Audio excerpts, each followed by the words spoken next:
D'ailleurs, l'affluence promet d'être forte sur les plages du littoral français, malgré le respect des 100 km pour ce premier pont du déconfinement, avec un week-end annoncé très ensoleillé. Donc, depuis le 16 mai, les maires, en accord avec les préfets, vous le savez, ont la possibilité d'ouvrir les plages aux habitants, sous réserve du respect du protocole sanitaire. De nombreuses portions sablées du littoral ont vu revenir des baigneurs ou des bronzeurs depuis samedi. J'ai entendu plusieurs témoignages sur l'antenne d'RMC, notamment cet auditeur de Frontignan que je salue, qui est allé se baigner. Quel chanceux. Comment jongler entre les envies de baignade des administrés et le respect du protocole sanitaire? Les mesures divergent selon les municipalités. Un petit tour du littoral avec Thomas Chupin et Benoît Ballet.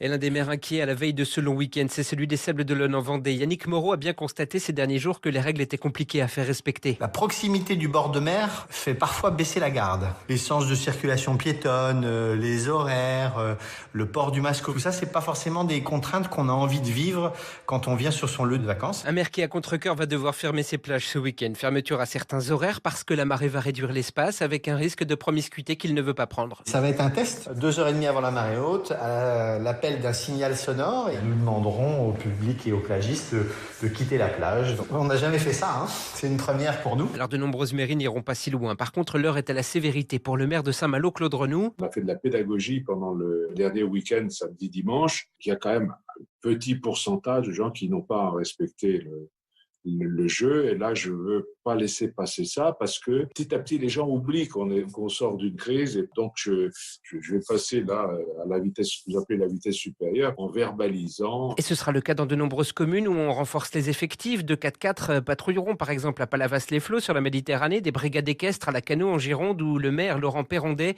parle de tests avant plus de liberté. Nous avons mobilisé beaucoup de personnes pour que ça se passe bien. Ces 15 jours vont être déterminants pour valider l'étape suivante du déconfinement, puisqu'au 2 juin, on passera sur un autre mode. Et là, on proposera justement de poser la serviette et de pouvoir reprendre des activités normales sur la plage. Et pour l'instant, si vous posez cette serviette sur les plages de quasiment tout le littoral français, ce sera 135 € d'amende.